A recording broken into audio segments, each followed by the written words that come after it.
Assalamualaikum warahmatullahi wabarakatuh. Kembali lagi kita belajar di administrasi pelaporan. Nah, kita akan belajar bagaimana pelaporan kegiatan. Apa saja yang diperlukan dalam kegiatan pelaporan. Dari pelaporan yang telah dilaksanakan, maka dibuatlah sebuah deskripsi kegiatan. Di sana menyangkut bagaimana kegiatan tersebut, pesertanya, pelaksanaannya, maupun dari segi anggaran dan hasilnya apa. Itu dicantumkan dalam deskripsi dalam kegiatan laporan. Nah, di deskripsi kegiatan laporan sudah pasti ada peserta, ada narasumber, moderator, ada tamu undangan. Nah, walaupun narasumber ini tidak dibayarkan, karena ada beberapa aturan yang tidak memperbolehkan membayarkan narasumber ataupun moderator, maka tetap diadakan yaitu daftar hadir, CV, mungkin cukup itu saja. Kemudian kita lanjutkan apa saja lagi LPG-nya, yaitu jadwal kegiatan yang berisi, kalau half day berarti dari jam 7.30 sampai jam 12. Kemudian full day dari 8 jam kegiatan. Sedangkan kalau full board itu bisa lebih daripada 8 jam. Nah, kemudian yang diperlukan yaitu SK kepanitiaan yang berisi tentang panitia, peserta, narasumber, dan moderator. Ini dijelaskan di SK kepanitiaan. Selanjutnya yaitu surat undangan. Surat undangan ini harus dilampirkan yaitu peserta, narasumber, moderator, dan tamu undangan. Peserta biasanya rekan-rekan mahasiswa menggunakan pamflet. Itu bisa dilampirkan pamfletnya. Selanjutnya yaitu daftar hadir. Daftar hadir panitia, peserta, narasumber, moderator, dan tamu undangan. Nah, kalau panitia, biasanya kalau half day itu cukup 1 kali. Sedangkan yang lainnya juga sama.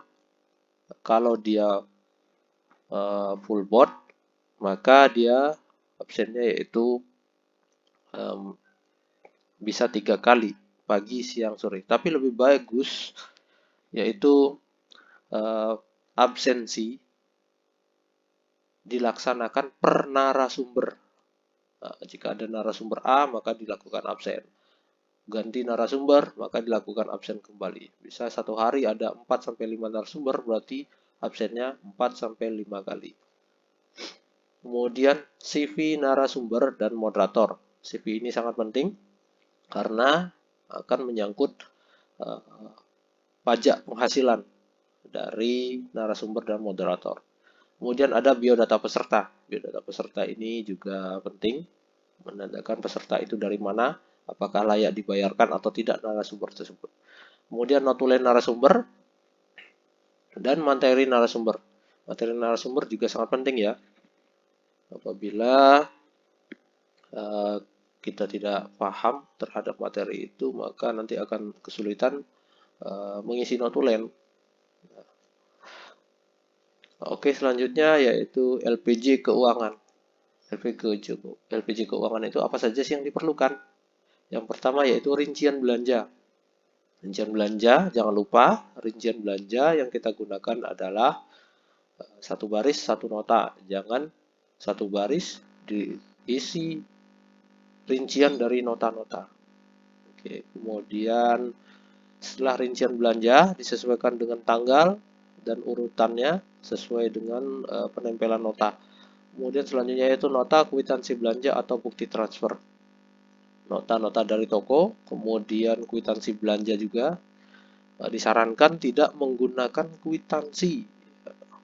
Saya sarankan tidak menggunakan kwitansi. Jangan lupa stempel toko harus ada. Kalau dia belanjanya pakai kwitansi, tetap harus ada nota. Yang penting adalah nota. Dan seharusnya nota itu harus dibarengi dengan kwitansi yang telah disediakan oleh lembaga.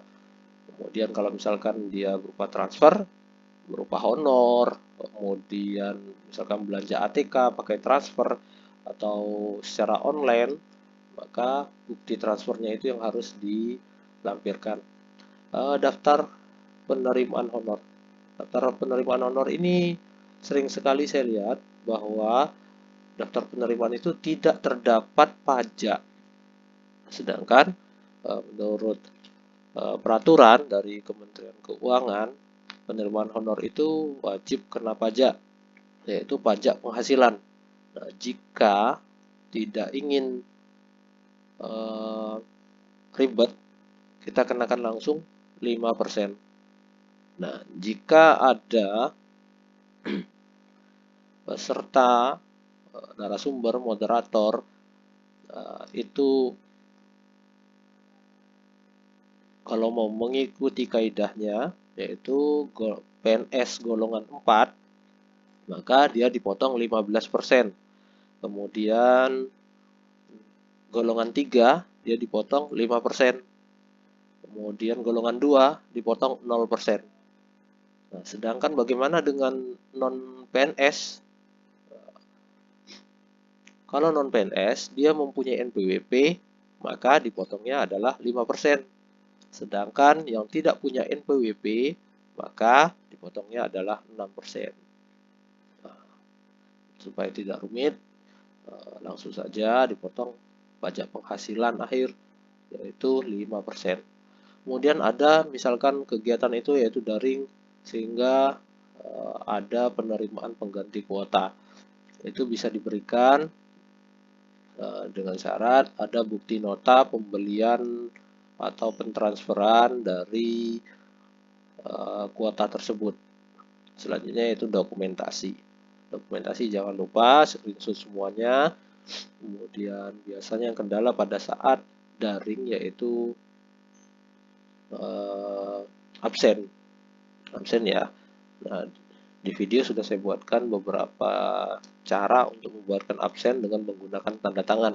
Sini ya, ada di link di atas ini.